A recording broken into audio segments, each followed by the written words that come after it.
Assalamualaikum warahmatullahi wabarakatuh. Perkenalkan, nama saya Hafiz Nur Khairi dari kelas MA 23C1 PDK, mata kuliah Manajemen Operasional Lanjutan yang diampu oleh Bapak Fatur. Di sini saya akan menjelaskan tentang tugas UTS sintesis dari beberapa artikel ilmiah. Langsung saja, yang pertama yaitu strategi operasi di era digital.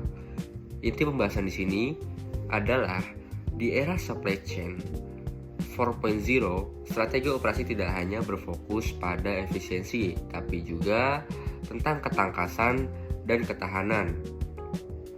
Teknologi seperti load, AI, dan big data analysis membuat sistem operasi lebih cepat dan adaptif terhadap perubahan pasar. Keberhasilan transformasi digital bergantung pada sinergi antara teknologi, proses bisnis, dan budaya organisasi. Ini dikutip oleh Salma dan Zahira tahun 2025. Adapun contoh kasus dan temuan penelitian di sini. Yang pertama yaitu POSIN berhasil meningkatkan efisiensi logistik lewat agile leadership dan digitalisasi layanan yang dikutip oleh Fitri Maniah dan Lestiani tahun 2025. Lalu ada PT Citylink mampu pulih cepat pasca pandemi karena strategi operasi berbasis resilience, dikutip oleh Setiawati et al. Tahun 2024. Selanjutnya ada UMKM memerlukan emotional resilience pemimpin agar sukses dalam digitalisasinya, dikutip oleh Murugan dan Natarajan tahun 2025. Lalu ada integrasi digital dan green innovation yang meningkatkan daya saing dan berkelanjutan perusahaan, dikutip oleh Firdaus dan Anissa tahun 2025. Adapun trade-off yang biasa disebut pertukaran konsekuensi seperti kecepatan digitalisasi dengan kestabilan sistem, otomatisasi dengan fleksibilitas manusia, efisiensi jangka pendek dengan investasi keberlanjutan jangka panjang. Jadi di sini kesimpulan yang pertama yaitu strategi operasi masa kini harus seimbang antara efisiensi, fleksibilitas, dan keberlanjutan.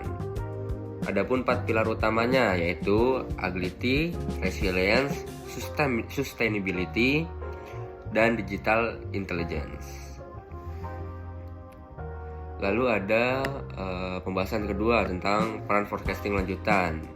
Nah, di sini ada masalah permintaan pasar sekarang sangat fluktuatif, sehingga metode ramalan tradisional sudah tidak cukup.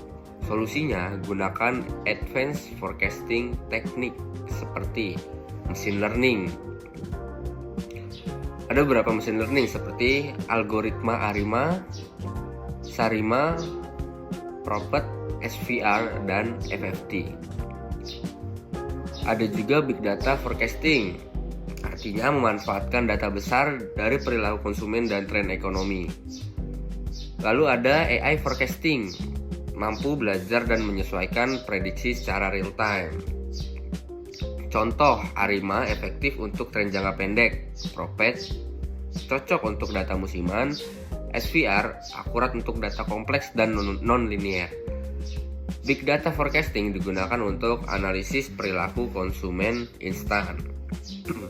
Jadi model AI forecasting ditambah dengan big data analysis adalah yang paling efektif untuk pasar yang sangat dinamis karena dapat belajar dari data historis dan menyesuaikan prediksi secara real time.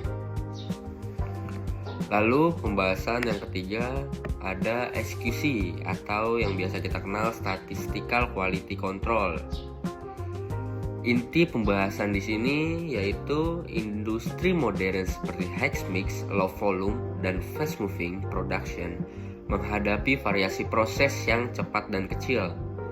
Solusinya penerapan SPC atau Statistical Process Control dan Quality 4.0 berbasis digital.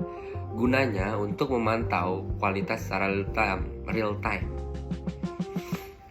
Ada beberapa jenis kontrol chart yang paling tepat yang bisa dipakai di sini. Yang pertama yaitu CUSUM atau Cumulative Sum Chart. Gunanya mendeteksi penyimpangan kecil secara cepat. Lalu ada EUMA, Exponentially Wake Moving Average. Gunanya untuk memantau tren perubahan halus pada proses produksi. Adapun contoh implementasi digitalnya, yaitu industri air minum memakai P-chart dan fishbone diagram untuk identifikasi penyebab cacat. Dikutip oleh Ahmad dan Syafinatan tahun 2023. Lalu ada integrasi SPC digital dengan sensor dan load memungkinkan sistem prediktif. Dikutip oleh Vigia, Santoso, Hartono dan tahun 2023. Keberhasilan SPC tergantung pada pelatihan SDM dan dukungan manajemennya. Dikutip oleh Suyatno et al. Tahun 2025. Oke, jadi kesimpulan dari beberapa materi yang dibahas adalah di era industri 4.0, strategi operasi, peramalan, dan pengendalian kualitas harus berbasis digital, data, dan kolaborasi manusia dengan teknologi. Adapun 3 poin kuncinya, yaitu strategi operasi digital harus tangkas, tangguh, dan berkelanjutan. Lalu forecasting cerdas yang menggunakan AI dan big data untuk akurasi yang tinggi. Adapun SPC digital, gunakan CUSUM dan EUMA untuk deteksi cepat dan tepat. Sekian presentasi dari saya, kurang lebihnya mohon maaf jika ada salah perkataan. Wassalamualaikum warahmatullahi wabarakatuh.